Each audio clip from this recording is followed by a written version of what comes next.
Hello, friends, and welcome to the Cinemondo podcast with Kathy and Mark and whatever that is. Big old Burke. Yeah. The Cinemondo Pirate Crew. We're here. Yes. Yeah, it looks like here. what is that down there? That's like That the logo One for One Piece. Piece. Oh, look Like, at You know, that. we're Wow. excited about the One Piece live Yeah. version coming Yeah. on August 31st to Netflix. So we're trying to do some catch up by watching all 1053 episodes in the next 3 weeks. This is So, first time watching it. Burke Yeah. has watched a lot of anime. I've watched none. Mark is I've not watched a little super- bit. He's watched a little bit because his daughter likes it. So I'm super new. Mark is. We're sort of like the Three Bears. Yeah. I've But been watching I'm anime maybe- since I was since Right. forever ago, like long ago, and there's so much of it. And every once in a while, something comes along, and I find out about it, and I'm like, I haven't seen that, and I feel I know. like, wow, I feel like I know a lot sometimes we about miss it? a certain thing, and then I find out Yeah. I don't know very much at all about that certain thing that I thought I knew everything about. And this is an example of that. Not too long ago, I had only heard, One Piece here and there. You hear about it. You see stuff. We shop at the Japanese market, and we go to the Japanese stores and stuff, and you go in and you see stuff like merchandise. And I always kept seeing this logo, and One Piece. What is it? Yeah. And so we found out it's this huge phenomenon. It has 1,000 episodes. It's worldwide fame and fortune. And I'm like, how did we miss it? So in preparation for the live action, because we saw that trailer and went, what the hell is this? We found out it's anime. Now I want to know more. So here we are. We're going to start reviewing the arcs because the fan base for One Piece are the coolest people in the world. They've been so nice. Yeah, they've been very so nice with helpful. us. I love interacting with you guys out there in the comments. Everybody's so cool. I love hearing the stories about how they discovered it and what it means Yeah. to them. So I really wanted to get into this and see, hey, what's all the fuss about? So here we are, and so far loving it. So Well, yeah, you hear about these things like the super fan stuff, like there's like Demon Slayer, and which I haven't started on, and then there was Death Note. There's been a lot of very popular series, anime series, and you're like, why do people love it so much? And then you start watching it and you realize, okay, there is definitely something here. And Yes. it takes you a minute. If you're not used to it, you're not into the world, you have to kind of get into the world a little bit and understand it, because at first it just seems like, what is going on? I don't understand this. But then after a couple of episodes, you're like, I totally understand You this. start getting it. You start feeling the vibe. Yeah. You start loving the characterizations and the voice talent, and the writing is so good. And so we're gonna look at arcs now. This Yeah. new arc has one of my favorite villains so far. Is Buggy the Clown. Oh my Buggy god, the it's Clown, so funny. It also does have, and I got this right. It does have the story. One of my favorite stories, which you were talking about, Burke, is the little dog guarding the house of the man who died. That is actually in this Orangetown arc. Oh, So yeah, that was- Orangetown arc. He's the so one. good. So we get to we find out a little bit about Luffy. We get a little flashback episode about the hat and all that, which was really cool because people would ask him, "What's with the hat?" He goes, "Oh, it's nothing." And then he kind of goes, "Oh, someone gave it to me," or what. So now we got a little bit more information in there, which was really. But you do get the idea that it's something very important to him. It's such a part of his he risks everything for persona and his his love of the pirate life, and all that. Mm-hmm. Yeah. Well, it feels like a very dense, like there's so much in the story, in each 25-minute episode. So even this Orange arc, which is like what, eight episodes. Yeah. The first one was 3. This one's 8. So the arcs are varying episode lengths. But it's just there's so much. You start going, oh my God, that happened or this happened. Or it's just a lot going on, and all the characters are so interestingly drawn and creative, and full of just great imagination. So. Yeah, it's really well done. It's a real world that's being built, and it keeps building itself out. Like we've gotten so far in the first, we only have 3 episodes in. It seems people say you have a long way to go. There's lots to see. Like, we got 3 episodes. So it builds quickly though. Like I feel like in those first 3 episodes, I got a good handle on who people were, and I felt like, okay, we're probably going to get him adding to his team as we go, which I love that idea. So we're going to start adding to the cast in a way. So we're starting to do some of that. The swordsman we have, Zora the swordsman, who I love because he's super sarcastic and he's just like, well, what are y'all doing? What are you laughing at? I'm not doing that. Like he's just really funny because He's like Luffy the is grown up in the so room. unabashedly excited about everything. Yeah. Like, I'm gonna be king of the pirates. Everything's gonna be great. We're gonna. Yeah. So everyone's kind of finding that contagious and hard to resist. So yeah, okay, I'll join up with this guy. He seems like he knows, sort of doesn't know what he's doing, but he has a lot of confidence. So yeah, I like Luffy's sort of bluntness about he's like totally honest, and I love the honesty. It's almost like he doesn't even have the ability to tell a lie or to use any kind of subterfuge or anything. He's just a completely upfront, honest, like, yeah, I'm a pirate in front of all these people who just said we're gonna kill all the pirates who come here. He's like, oh well, I'm a pirate, and his sort of blunt assessment of situations. Like there was one episode I saw where there's some bad guys that have kidnapped someone, and he shows up and he goes, hey, bad guys, let that girl go or I'm gonna beat you up. It's like, and they're all like, who is this kid? The little scrawny kid with his hat on, They always underestimate him. They don't realize he had the devil fruit. Yes. Yeah, the devil fruit. So yeah, so episode 6 in this arc is one of my favorite episodes so far.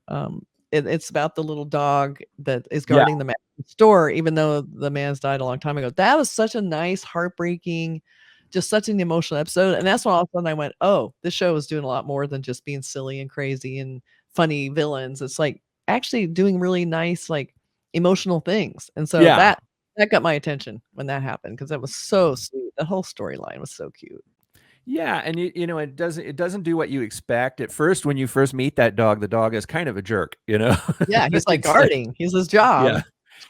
Yeah, and he eats the key and everything, and then Luffy is stuck in the cage for the rest of the episode until the next episode, I think, and because the dog ate the key, and they're waiting for the key. Takes time. Yeah. But then you realize the story, then you get the backstory, and I love the way the animation style kind of changes. I'm looking at this thing in terms because I've done a bunch of animation, and I love animation, and I love the freedom that you get from animation, and the fact that you can have anything happen in anime. You can create the whole world, and it can be completely different than this world, as different as you want it to be. And that's what I feel like they've done here. They've just sort of gone 100% freedom with the story and with the character design. And, you have these characters who are just outrageous and bonkers, but they're still alive and they still live in this world. And, you got like Buggy the Clown and, a character who you see in flashbacks is actually a clown. He's not like dressed up like a clown. That's his species. Like that's what he is. It's so good. It's so good.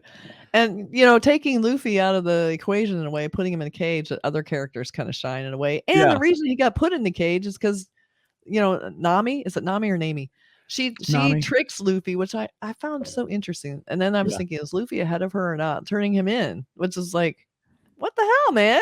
And so what's so funny is they keep forgiving her for doing all stuff, stealing stuff, running away, taking things, going. They keep going. Well, that's she must have a plan. Does. That's right. She's a thief. She's a thief. Yeah. So she's gonna steal shit. Yeah. Even from her own comrades.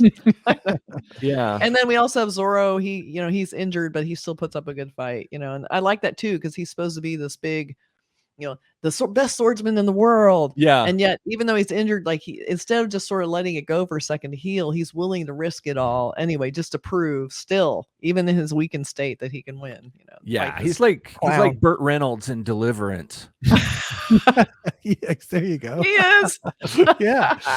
He's so true. Oh my God. So this was another like solid, arc that I think gave us a lot more information. We're starting to get a little, and again, we're only on episode 8. By the end of this, we're going to the Syrup Village arc next, but it's sort of letting us in on the vibe of like, we're going to get new villains per arc probably. And then, storylines that kind of, there's still the mythology aspect, but we're still like, and encapsulating certain storylines that come and go. It takes a few episodes to do, and then that one's in the past, and then we're going to move on to the next one. So I like that because it's kind of the adventuring along to different locations and villains. Yeah, it's like a cool little. It's discovery. Yeah. Every arc is a discovery of the world keeps expanding out in a way. Exactly. So that's kind of interesting for a series to do, where you're really just seeing it's expanding out in this whole world. Totally after 1,000 episodes, where are you compared to? I can't wait to see where we end up. What the hell? Yeah. You don't know. And that's the thing about this style of animation and this like I was talking about before with the idea of absolute unrestricted freedom in the stories that you can tell and the characters you can design. You have that acrobat dude on the unicycle throwing tops, at his enemies. And I love that. But the thing is, you know what it is to me, what it seems like to me, whether or not this is the intended intent, but I think about a lot of other anime having this quality to it too, especially the older, like an older style anime that goes way back that I used to watch, and you can still watch it out there. Speed Racer, the way the cars would race on the racetrack. To me, it always reminded me of the way I used to play with my toy cars when I was a kid, and the way the character, suddenly the bad guy is there. Suddenly he's like, "No, Speed, you're not going to get that. I'm going to take it first. I'm going to steal it, and then you won't be able to get it." And it's the way kids play, and the dialogue and everything sounds like kids playing make-believe. And your car can jump, you're driving on the table, and it can go doo, doo, doo, and it can jump over to the couch and drive on the couch, and then it can drive down the side of the couch.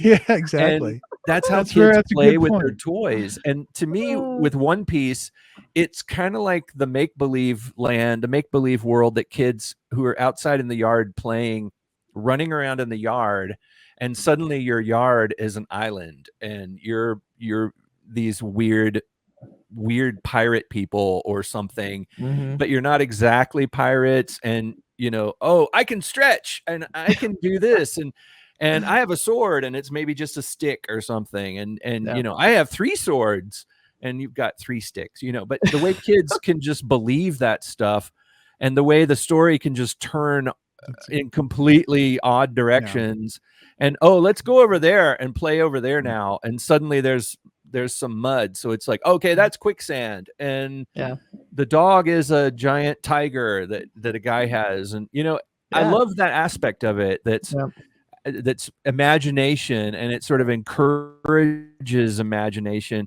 It's fun for kids, but then it also has that kind of vibe of entertaining for adults, because it gives you that kind of feeling of nostalgia. Like, I remember thinking like that when I was a kid. It's a stream of consciousness is very playful and exaggerated, and that's sort of how the show feels so far. But again, we are really early on, and the Shanks and the Buggy and the Luffy, like this whole dynamic that could be going on for a while. So we'll have to see where that ends up. Yeah, the people who are watching this, who are fans of the show as it exists now, probably sound so dumb right now. They're like, God, I wasn't even born when those episodes were on, and they're probably laughing at us, but I don't know. We have to start somewhere, right? Well, it's like that's what's fun. We don't know. We're just like winging. We're just like, we're on for the ride at the very beginning, and it's just fun to take the ride and see where we're ending up. Yeah. So, and I think it's fun for those people to watch us. It's like somebody from another land trying like a Big Mac for the first time, and right? Just like that. That kind tribal of thing. People taste a Big Mac for the first time. Right, exactly. So let us know what you think of the Orangetown arc, and what your favorite moments were. We love talking about it. We love hearing about it. You guys are so awesome. I love hearing these little comments and little favoritisms. Does Shoo the dog come back later? Maybe. I don't know. I know.